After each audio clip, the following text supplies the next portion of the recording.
Assalamu alaikum dear students, hope all of you will be fine. I am Abid sir and I welcome all of you to Abid sir's sociology classes. Today we are going to discuss the second part of conflict perspective on social stratification. I hope today we will complete this topic. Without wasting time, let us come to the main topic. In first part we talked about conflict perspective and on social stratification, how conflict theorists view social stratification in our society. Those views are totally different from functional perspective. Tumin has at the same time in last lecture we have discussed that we have read that Tumin has criticized functional perspective. On what basis? That they are creating a confusion between, they are mixing social differentiation with social stratification. However, social stratification and social differentiation are two different things, but functionalists have mixed these concepts. It is not possible. Tumin has criticized on this basis. What Tumin stated regarding social stratification through conflict theory, let us discuss. Tumin looked at the functional theory from a conflict perspective. He had expressed his views on functional theory, but from conflict perspective, how conflict arises due to social stratification. He felt that far from being functional, stratification systems are dysfunctional. वो क्या कह रहा है कि he believed that social stratification is not having a positive function for our society, in our society, but it is dysfunctional. It is creating a problem. It is having a negative influence on our society, on our social system. In this way, Tumin have criticized the functional theorists and their views. Firstly, stratification limits the opportunities of the underprivileged or subordinate groups in society.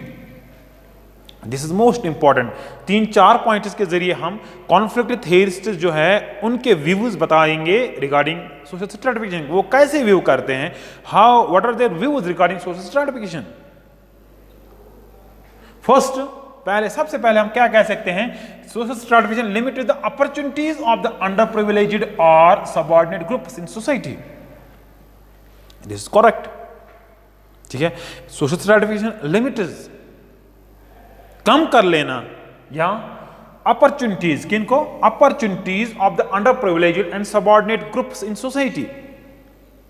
ये chance नहीं दे रहा है किनको, जो subordinate groups है, जो poor class है, जो दलित है, जो डिप्रेस्ड क्लास है. ये कैसे पॉसिबल है, ये हाउ इज इट पॉसिबल. देखिए, जो रिच क्लास के जो लोग हैं उन they are having opportunity, they are enjoying the life chances. they will receive good education, they will have a better economic position, they will enjoy other statuses as well, they will take the benefit of different opportunities in their lives. So which is not available, these opportunities are not available for underprivileged or subordinate groups. कल उन्हीं के बच्चे officer बनेंगे, कल उन्हीं के बच्चे society में डोमिनेट रहेंगे. जिनके पास नहीं होगा ना, वो हमेशा क्या रहेंगे, वो हमेशा पुअर रहेंगे, वो हमेशा बिल्कुल जो है ना डिप्रेस रहेंगे, वो हमेशा सबऑर्डिनेट रहेंगे. ठीक है, इस तरीके से ट्यूमिन कह रहा है, या जो कॉन्फ्लिक्ट थेरिस्ट्स है रिगार्डिंग उनकी व्यूज जो है ना सोशल स्ट्रैटिफिकेशन, वो ये है कि stratification limited the opportunities of the under privileged class, under privileged groups. जो सबऑर्डिनेट क्लास होता है, जो सबऑर्डिनेट ग्रुप्स होते हैं ना, उनको कोई अपॉर्चुनिटी नहीं मिलती है. किसकी वजह से, सोशल स्ट्रैटिफिकेशन की वजह से. इट लिमिटेड द अपॉर्चुनिटीज जो किनको मिलनी चाहिए, under privileged and subordinate groups को. इंस्टेड ऑफ दैट, अपॉर्चुनिटीज किनको मिलती है इसके जरिए, सोशल स्ट्रैटिफिकेशन के जरिए, जो लोग रिच क्लास है, जो लोग डोमिनेंट ग्रुप हैं सोसाइटी में, जो लोग सुपीरियर है, उनको लाइफ चांसेस मिलते हैं, उनको अपॉर्चुनिटीज मिलते हैं लाइफ में. ठीक है, they are taking the benefit from this lifestyle and their opportunities. ठीक, this limitation of opportunities represent the loss of talent to the wider society. अगर ये जो लिमिटेशन इन अपॉर्चुनिटीज है ना, किसी को एक्सेस है किसी को अपॉर्चुनिटी मिल रही है लाइफ में और किसी को नहीं मिल रही है। और ये अपॉर्चुनिटी किसको मिलेगी? जो अमीर होगा। ये अपॉर्चुनिटी किसको मिलेगी? जो डोमिनेट होगा। ये अपॉर्चुनिटी किसको मिलेगी? जो सुपीरियर होगा। ये अपॉर्चुनिटी किसको मिलेगी? जो इकोनॉमिकली वेल साउंड होगा, जो पावर होगा, जिसके पास पावर होगा, ठीक है, उन्हीं के रिलेटिव, उन्हीं के बच्चों, उन्हीं उसी क्लास को क्या प्रिविलेजेस मिल सकते हैं ना, इसी क्लास को बेनिफिट अपॉर्चुनिटीज मिल सकते हैं ना, ठीक है। ये जो लिमिट होना, लिमिटेशन ऑफ अपॉर्चुनिटी जो है, represented loss of talent in a wider society. For example, मैं एक example, sociology is all about examples. I will give one example. I am belong subordinate group और अंडर प्रिविलेज्ड ग्रुप, ठीक है, जो भी है व्हाटएवर, ठीक है। तो दलित, अनटचेबल एटसेट्रा जो भी है, मैं हर कास्ट से बिलोंग कर रहा हूँ, फॉर एग्जाम्पल किसी भी लोअर कास्ट से बिलोंग कर रहा हूँ, ठीक है। अगर मेरे अंदर टैलेंट है मगर I don't have influence, I don't have power, I don't have money, ठीक है, I am intelligent, by birth I am intelligent, मगर I have a talent but I don't have resources to show that talent, I don't have resources to take education, then we can say that जो social stratification है ना, जब हम लोगों को divide करते हैं into different stratas, into different layers on the basis of wealth, income, power, prestige, etc. तो through this we will lose the talent of divided society. जो सबऑर्डिनेट ग्रुप्स में जिनको अपॉर्चुनिटीज नहीं मिल रही है, जो अंडर प्रिविलेज्ड ग्रुप्स है जिनको अपॉर्चुनिटीज नहीं मिल रही हैं, लाइफ चांसेस नहीं मिल रहे हैं, how they can show their talent? They don't have resources. It is because of social stratification that we had divided the different people on the basis of their resources, on the basis of power, on the basis of prestige, into different groups. Then we can conclude from this first point that social stratification is limiting the opportunities of the underprivileged and subordinate groups in society, and that is why, because of this limitation in opportunities, we lost the most of the talent in wider society, which is present in depressed groups, which is present among these subordinate groups. Secondly, next point is that stratification helps us to maintain the status quo. Status quo, even when the status quo has become dysfunctional. Status quo किससे कहते हैं? Status quo means जिस position पे मैं हूं, ये position मुझे हमेशा रहनी चाहिए, इसको हम स्टेटस को कहते हैं। जो मेरी स्टेटस है इस टाइम, ये I want to continue this status throughout my life, this is status quo. जिस पोजीशन पे हो, जो मेरी स्टेटस है, ये मैं रखना चाहता हूँ फॉर एवर के लिए, तो दिस स्टेटस को। एक एग्जाम्पल मैं बता दूँ आपको स्टेटस को समझाने के लिए, in terms of social stratification. In capitalist society, there are two classes according to Karl Marx. First is the class of capitalists and second is the class of proletariats. या haves and have nots. जो capitalists हैं, जिनको हम bourgeois कहते हैं according to Karl Marx, they want status quo. Status quo किसे कहते हैं? जिस पोजीशन में है वो, क्योंकि वो एक्सप्लॉइट करते हैं किनको? प्रोलेटरिएट्स को, वर्कर्स को, हैव नॉट्स को, जिनके पास पैसा नहीं है, जो इंडस्ट्रीज के मालिक नहीं है, जो वर्कर्स है, उनको वो एक्सप्लॉइट करना चाहते हैं, ठीक है, एक्सप्लॉइट कर रहे हैं इस कैपिटलिस्ट सिस्टम में, और वो यही पोजीशन, यही स्टेटस, यही तरीका कंटिन्यू रखना चाहते हैं। कौन? Capitalists. And this is status को। और दूसरा क्लास क्या है? जो वर्कर्स है, जिसको प्रोलेटरिएट्स कहते हैं, जिनको हैव नॉट्स कहते हैं, ठीक है, जिनके पास पैसा नहीं है, जो फैक्ट्री के ओनर्स नहीं है, जिनके पास इंडस्ट्रीज नहीं होती है, ठीक है, they want to change this status को, they want to quash this status को, ठीक है। तो इसको तोड़ना चाहते हो, एक क्लास तोड़ना चाहता है, दूसरा क्लास रखना चाहता है, ठीक है। तो सोशल स्ट्रेटिफिकेशन के जरिए क्या कहते हैं, जो कॉन्फ्लिक्ट थ्योरिस्ट्स है, ये इनकी व्यूज है रिगार्डिंग सोशल स्ट्रेटिफिकेशन, ये कि जो इस सोशल स्ट्रेटिफिकेशन एक ऐसा सिस्टम है जिसके जरिए जो डोमिनेंट क्लास है, जो अपर क्लास है, जो इंडस्ट्रियलिस्ट्स है, वो अपनी स्टेटस को, या सुपीरियर क्लास है सोसाइटी में, ठीक है, जो सुपीरियर ग्रुप्स है, डोमिनेंट ग्रुप्स है इन सोसाइटी, वो अपना स्टेटस को मेंटेन रखना चाहते हैं, अपनी डोमिनेंस मेंटेन रखना चाहते हैं थ्रू आउट देयर लाइफ, ठीक है। तो secondly we can say that stratification helps to maintain the status quo. ये स्ट्रेटिफिकेशन है ना, ये एक ऐसा सिस्टम है जो एक क्लास को मदद करता है, हेल्प करता है, किसको? स्टेटस को मेंटेन करने में। और इवन व्हेन द स्टेटस को हैव बिकम डिसफंक्शनल, जब स्टेटस को की कोई जरूरत नहीं है हमारी सोसाइटी में, ठीक है, जब then when we want equality for all, when we want justice for all, when we want liberty for all, equal distribution of resources, ठीक है, तो it means that there is no need to keep status quo, there is no need that one class will keep status quo, कि जब equality की बात कर रहे हैं, जब इक्विटी की बात कर रहे हैं, जब जस्टिस की बात कर रहे हैं, जब फ्रीडम लिबर्टी की बात कर रहे हैं, ठीक है, तो there is no need to keep status को, that one group will keep status को for their whole life, there is no need, ठीक है। तो ये कॉन्फ्लिक्ट थ्योरी इसी चीज को भरोसा करते हैं, इसी चीज को एक्सप्लेन करने की कोशिश कर रहे हैं। Social stratification help to maintain the status quo, maintain रखना किसको, स्टेटस को। इवन कब, जब जरूरत भी नहीं है स्टेटस को की, हैज बिकम डिसफंक्शनल, जब हमारी सोसाइटी में स्टेटस को की कोई पहचान नहीं रही है, जब हमारी सोसाइटी में कोई स्टेटस को की कोई जरूरत ही नहीं है, उस टाइम क्या, उस टाइम एक क्लास स्टेटस को रखना चाहता है, जब उसकी जरूरत ही नहीं है। ये क्यों? दिस इज बिकॉज वो अपना स्टेटस को इसलिए रखना चाहते हैं, इसलिए रखना चाहते हैं, अपनी पोजीशन, अपनी स्टेटस इसलिए कंटिन्यू रखना चाहते हैं क्योंकि बिकॉज द प्रिविलेज्ड क्लास, जो डोमिनेंट ग्रुप है, जो प्रिविलेज्ड क्लास है, जिनके पास अपॉर्चुनिटीज है, जिनके पास पावर है, जिनके पास स्टेटस है, जिनके पास इकोनॉमी है, जिनके पास रिसोर्स का कंट्रोल है, ठीक है, वो उनको हम कहते हैं privileged class is able to impose upon society. वो अपने आइडियोलॉजी को, वो अपने नजरिया को, वो अपने आइडियाज को किन के ऊपर इंपोज करना चाहते हैं? जो वर्किंग क्लास है, जो डोमिनेंट नहीं है, जो रूलिंग क्लास नहीं है, बल्कि क्या, वर्किंग क्लास है। किन के लिए काम कर रहा है? जो सबऑर्डिनेट क्लास है। जो किन के लिए काम कर रहे हैं? अपर क्लास के लिए काम कर रहे हैं, या अपर क्लास के जरिए एक्सप्लॉइट हो रहे हैं, ठीक है, या डोमिनेंट ग्रुप्स के जरिए एक्सप्लॉइट हो रहे हैं, ठीक। तो वहां पे क्या कर रहे हैं? Is able to impose, privileged class जो है ना, स्टेटस को के जरिए अपने जो आइडियोलॉजीज है उनको इंपोज करना चाहती है। कैसे? The idea that the existing inequalities, ये लोगों में स्प्रेड करके, इस आइडियोलॉजी को फैला के, जो एग्जिस्टिंग इनइक्वालिटीज है ना, इसके लिए हम रेस्पॉन्सिबल नहीं है। These are natural, these are logical and morally right.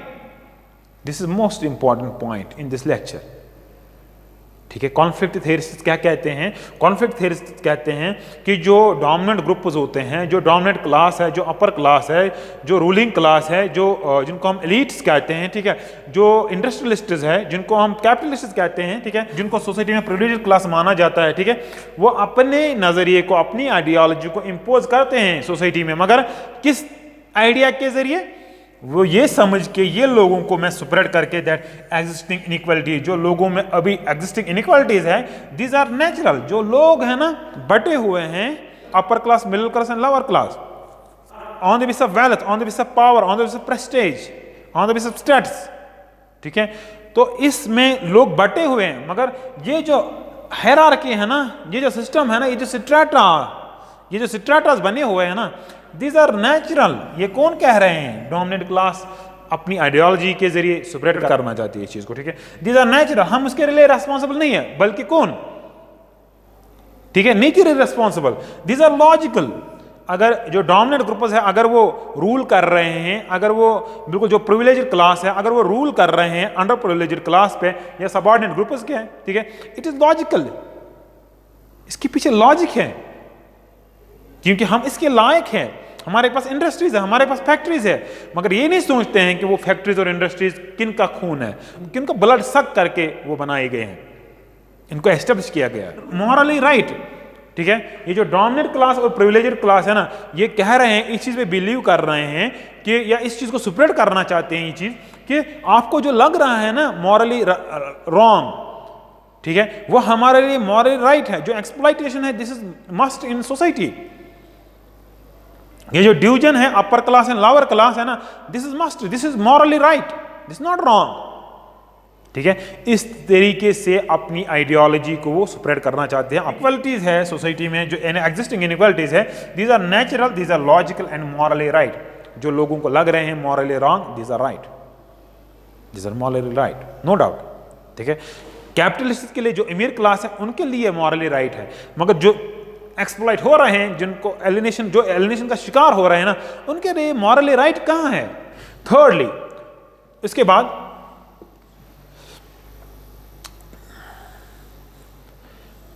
अब कॉन्फ्लिक्ट ये था दूसरा पॉइंट जो कॉन्फ्लिक्ट थ्योरिस्ट्स बिलीव कर रहे हैं रिगार्डिंग सोशल स्ट्रैटिफिकेशन, कि सोशल स्ट्रैटिफिकेशन क्या है, नहीं होनी चाहिए, क्यों नहीं होनी चाहिए, ये हमने दूसरे पॉइंट में देखा कि कैसे एक ग्रुप जो डोमिनेंट ग्रुप होता है दूसरे ग्रुप को एक्सप्लॉइट कर रहा है। ये समझ के, ये बता के, अपनी आइडियोलॉजी को बिल्कुल लोगों में स्प्रेड करके, इंपोज करके सबऑर्डिनेट ग्रुप्स में या लोअर क्लास में कि दीज इनइक्वालिटी जो सोसाइटी में एग्जिस्टिंग इनइक्वालिटीज है, these are natural, these are morally right, ठीक है, दीज आर लॉजिकल, ठीक।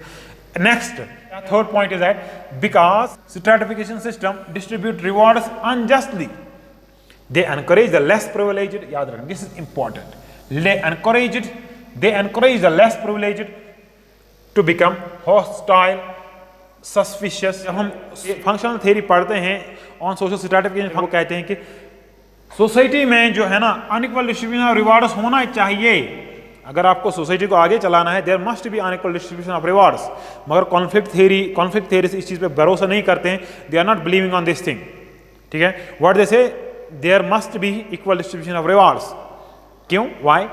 कहते हैं कि ये जो अनइक्वल डिस्ट्रीब्यूशन ऑफ रिवार्ड्स है ना, ये जो स्ट्रैटिफिकेशन सिस्टम है जहां पे अनइक्वल डिस्ट्रीब्यूशन ऑफ रिवार्ड्स होता है, और रिवार्ड्स को अच्छी तरह से डिस्ट्रीब्यूट नहीं किया जाता है, unjustly, this thing encourage the less privileged to become hostile.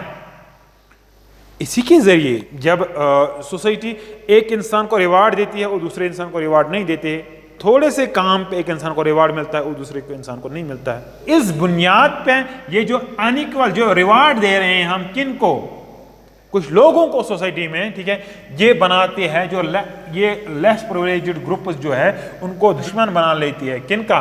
जिनको रिवार्ड मिलता है, जो अपर क्लास से बिलोंग करते हैं, जो जिनके पास वेल्थ है, जिनके पास पावर है, जिनके पास स्टेटस है, ठीक है।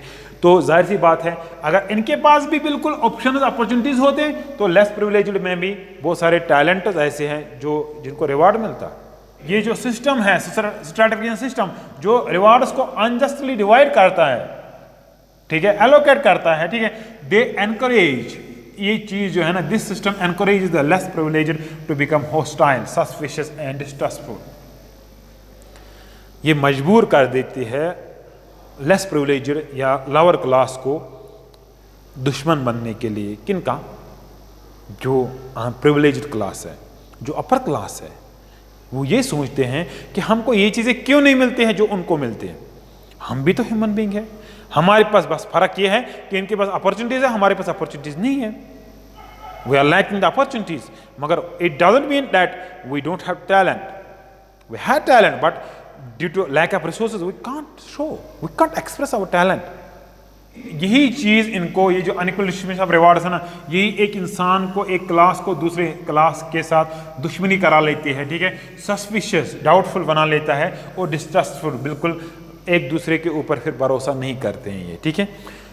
This result in social unrest and chose.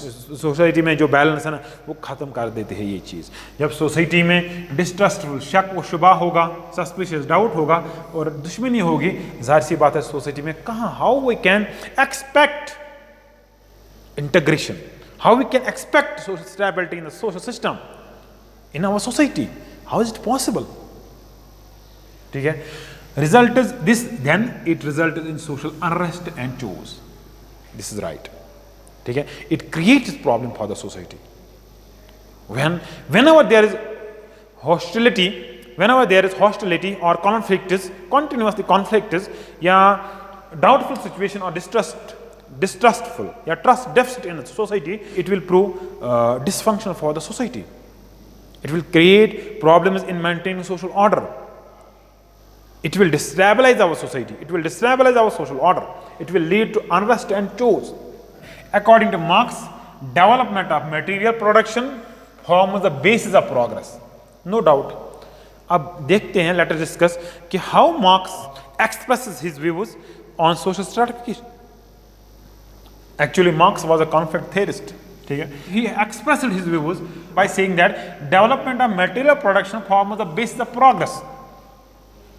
कि मटेरियल प्रोडक्शन में जितना डेवलपमेंट होगा, जितनी चीज़ें हम प्रोड्यूस करेंगे, जितनी नई चीज़ें, जितने मटेरियल में हम आगे होंगे, जाहिर सी बात है it will lead, it is the base of the progress, उतना ही आगे बढ़ेंगे, उतने हम चीज़ों, जितना हम मटेरियल बेस में, मटेरियल चीज़ों में, मटेरियल डेवलपमेंट हमारी सोसाइटी में होगा, उतने ही हम प्रोग्रेस करेंगे। ठीक है, in order to achieve production classes came into being. ठीक है, अब इस प्रोडक्शन को हासिल करने के लिए या डेवलपमेंट करने के लिए, मटेरियल बेस बनाने के लिए, इसमें डेवलपमेंट करने के लिए, ठीक है, in order to achieve the production, इस चीज़ को हासिल करने के लिए, ज़्यादा से ज़्यादा हासिल चीज़ों को करने के लिए क्लासेस केम इनटू एग्जिस्टेंस। कैसे क्लासेस इनटू एग्जिस्टेंस? इंडस्ट्रीज आए, फैक्ट्रीज आई, और इंडस्ट्रीज में जाहिर सी बात है इंडस्ट्रीज में प्रोडक्शन चाहिए। इंडस्ट्रीज इसीलिए सेटअप की गई, हमें प्रोडक्शन चाहिए, वी नीड प्रोडक्शन। मगर कौन? वहां पे उस प्रोडक्शन के जरिए, जहां पे इंडस्ट्रीज के जरिए बिल्कुल हमें प्रोडक्शन चाहिए, फैक्ट्रीज के जरिए हमें प्रोडक्शन चाहिए। सोसाइटी में हमें बिल्कुल कार्ल मार्क्स कहता है दिस इज मटेरियल में डेवलपमेंट होगा, जाहिर सी बात है it will lead to progress. ठीक है, तो मगर वो मटेरियल डेवलपमेंट, उसमें मटेरियल में डेवलपमेंट कैसे होगा? जब सोसाइटी में हम काम करेंगे। वो काम कौन करेगा? वर्किंग क्लास काम करेगा। किन के लिए काम करेगा? जो रूल है, जिनकी इंडस्ट्रीज है, जिनके फैक्ट्रीज है, जिनके फर्म्स है। ठीक है, तो इससे classes come into existence, classes come into being, exist हो जाते हैं, इमर्ज हो जाते हैं। ठीक है, a class due to historical factors gains control of the productive forces, the means of production in the society। ठीक है, इस तरीके से उसके बाद a class due to historical factors gains control of the productive forces। देखिए, जाहिर सी बात है with the passage of time, जब ये कहानी, प्रोडक्शन की कहानी आगे बढ़ती है, तो जिनके फैक्ट्रीज होते हैं, जिनके यूनिट्स होते हैं, जिनके इंडस्ट्रीज होते हैं, जिनके छोटे छोटे फर्म्स होते हैं ना, तो with the passage of time they are gaining the control over what?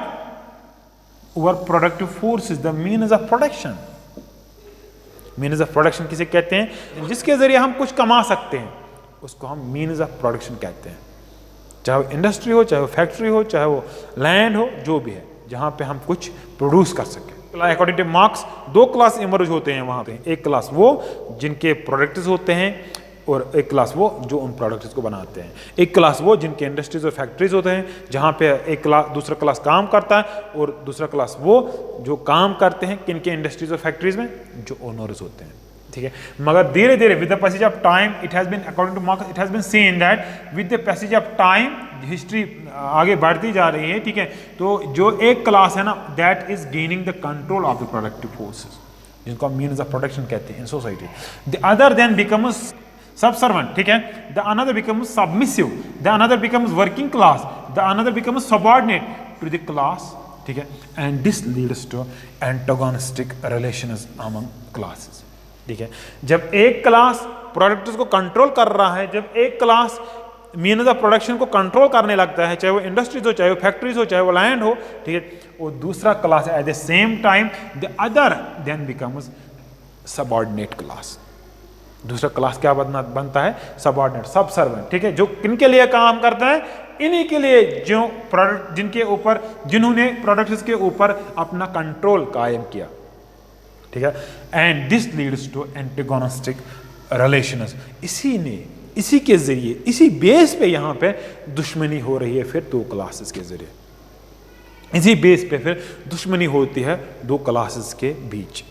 एक क्लास वो जो कंट्रोल करता है, दूसरा क्लास वो जिनके पास कंट्रोल नहीं होता है। And they according to Marx there remains continuously struggle as well as conflict between these two classes. One class जो गरीब क्लास है, जो लोअर क्लास है, जो वर्किंग क्लास है, ठीक है, वो they are always trying to replace the rural class and और कैपिटलिस्ट जिनको हम कहते हैं इन मार्क्स टर्म्स। ठीक है, और जो कैपिटलिस्ट हैं they always want to keep their status quo. And this creates problem, this creates antagonistic relationship among the classes। And when there is continuous antagonistic relationship among the classes, how we can maintain the balance in the system? जो functionalist कहते हैं। अब यही चीज control करना चीजों को या मीन्स ऑफ प्रोडक्शन को, और कंट्रोल ना करना, ठीक है, इसके जरिए दो क्लासेस इमर्ज होते हैं। ठीक है, और कंटिन्यूसली उन दो क्लासेस के दरमियान क्या होता है? स्ट्रगल होता है और कंटिन्यूसली कन्फ्लिक्ट होता है। ठीक है, in Marx theory social classes have a decisive role in the process of social change. Those attitudes make sure that widespread ideology in society is that which suits them most। अब marks कहता है कि बिल्कुल wide spread ideology, those attitudes make sure, ये जो ruling class कहता है, ये जो प्रिविलेज्ड क्लास जो है ना, वो जो बिलीफ रखते हैं, वो जो आइडियोलॉजी रखते हैं ना, उससे हमें बिल्कुल क्लियर हो जाता है that wide spread ideology in society is that which suits them most. Ideology वही ठीक है जो उनको सूट कर रही है, जिससे उनको फायदा पहुंच रहा है, जिससे अपर क्लास जो है ना फर्दर रिच होता जा रहा है और लोअर क्लास जो है ना वो फर्दर क्या पुअर होता जा रहा है। The various institutions of society such as legal and political system are instruments of ruling class domination and serve to further its interests. This is most important and interesting point here. ठीक है, ये important क्यों है? देखिए, जो no doubt जो upper class है, जो रूलिंग क्लास है, जो कैपिटलिस्ट है, वो अपनी आइडियोलॉजी को स्प्रेड करना चाहते हैं, इंपोज करना चाहते हैं, किसके ऊपर? सबऑर्डिनेट ग्रुप पे। मगर the irony is that the various institutions of society, इनको सपोर्ट मिलता है कैपिटलिस्ट्स को, रूलिंग क्लास को, अपर क्लास को, अब इस आइडियोलॉजी को इंपोज करने में बहुत सारे इंस्टीट्यूशंस हेल्प करते हैं, such as legal and political system are instruments of ruling class domination. ये जो legal system, legal institutions and political institutions है ना, बहुत सारे जगहों पे ये अपर क्लास को मदद करते हैं या डोमिनेंट क्लास को, डोमिनेंट ग्रुप्स को मदद करते हैं। क्या चीज़ करने के लिए? अपनी आइडियोलॉजी को इम्पोज करने के लिए। किन के ऊपर? ओवर या अपॉन लोअर क्लास, और जिनको हम सबऑर्डिनेट्स कहते हैं, जिनको हम अंडर प्रिविलेज्ड कहते हैं, अंडर प्रिविलेज्ड ग्रुप्स कहते हैं। ठीक है, तो कहने का मतलब ये है, यहां पे लीगल एंड पॉलिटिकल इंस्टीट्यूशंस भी इन्हीं के लिए काम करते हैं। they are acting as an instruments, एक जरिए के लिए, एक आला के तौर पे काम करते हैं। ठीक है, political system and are instruments of ruling class, बिल्कुल वो उसी को इस्तेमाल करते हैं। किनको? लीगल एंड पॉलिटिकल सिस्टम को रूलिंग क्लास इस्तेमाल करते हैं। कैसे? उनकी आइडियोलॉजी स्प्रेड करने में, इंपोज करने में। ठीक है, टू सर्व, किसके लिए? To serve and serve to further it is interests. ठीक है, ताकि जो इंटरेस्ट्स है ना किनके? रूलिंग क्लास के, वो उनको फुलफिल कर सके, वो उनके हित में काम कर सके। कहने का मतलब ये है, जो legal and political institutions of the society है, ऑफ द सोशल सिस्टम है, वो भी मदद करते हैं किनको? जो अपर क्लास है, रूलिंग क्लास है, उनको डोमिनेशन, उनकी डोमिनेशन जो है ना मेंटेन रखने में। ठीक है, उनको रूल करने में मदद दे रहे हैं। ठीक, last point is that this situation gives rise to conflict between classes. और यही जो चीज है, जब legal as well as political institutions भी काम करते हैं, किसके लिए? रूलिंग क्लास के लिए। जब लोगों को पता चलता है, it will lead to conflict between the classes, it will definitely it will create conflict between classes. ठीक है, no doubt we have divided the people into different stratas, superordinate groups and subordinate groups, upper class and lower class. ठीक है, ruling class and working class. मगर there is a continuous conflict between these two classes. Within the conflict theory, Marx ideas were criticized by many sociologists. मगर उसके बाद जैसे हमने functionalist theory का criticism पढ़ा, ठीक है, वैसे भी इस बेसिस को, इसको marks theory is not final. ठीक है, तो इसको भी क्रिटिसाइज किया बहुत सारे सोशोलॉजिस्टों ने। ठीक है, नियो मार्क्सिस्ट ने। ठीक, तो इस तरीके से ये जो थ्योरी है, ये जो कॉन्फ्लिक्ट पर्सपेक्टिव है ऑन सोशल स्ट्रैटिफिकेशन, ठीक है, today we have completed this. Thanking you so much. If any viewer is having any question, needs any clarity regarding any topic on social stratification, ठीक है, तो you can comment, you can write down in your comments. ठीक है, thanking you so much.